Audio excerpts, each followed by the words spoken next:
महाभारत काल द्वापर युग में हनुमान जी की उपस्थिति और उनके पराक्रम का वर्णन मिलता है। हनुमान जी ने रामायण काल में भी कई बड़े बड़े महाबलियों का घमंड तोड़ दिया था। फिर चाहे वह रावण हो, मेघनाथ हो या बल्कि यहाँ तक कि खुद लक्ष्मण जी भी महाबली हनुमान जी के पराक्रम को मान गए थे।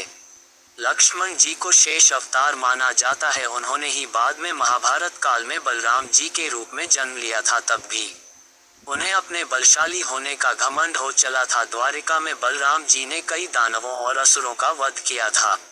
उन्हें अपनी भुजाओं, गदा और हाल पर बहुत घमंड था। एक बार उन्होंने पौंड्रक द्वारा भेजे विशालकाय वानर द्वीप से मुकाबला करके उसे परास्त कर दिया था और उसे अपने एक ही मुंके से मार दिया था।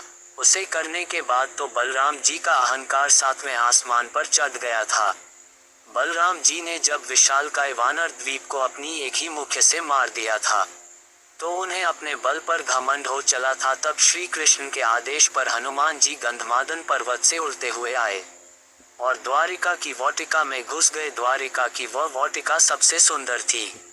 उसे वाटिका को उन्होंने इस तरह उजाड़ना प्रारंभ कर दिया जिस तरह की उन्होंने रावण की वाटिका को। बड़ा ही बलशाली है, सैनिकों के बस का नहीं है। ये सुनकर बलराम जी खुद उन्हें एक साधारण वानर समझकर अपनी गदा लेकर वाटिका से भगाने के लिए पहुंच गए।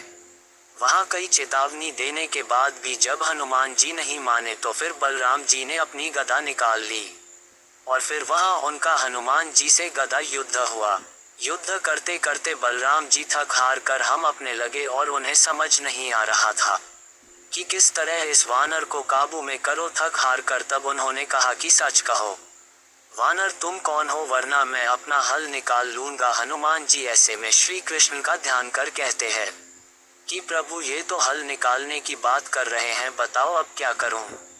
यह मानसिक संदेश सुनकर तब वहां पर श्री कृष्णा और रुक्मणी दोनों ही प्रकट होकर बलराम जी को बताते हैं कि यह पवन पुत्र हनुमान जी हैं। ये सुनकर बलराम जी चौंक जाते हैं और वे तब हनुमान जी से क्षमा मांगते हैं और स्वीकार कर लेते हैं कि हाँ, मुझे अपनी गधा पर घमंड था। जय हनुमान, जय श्री राम।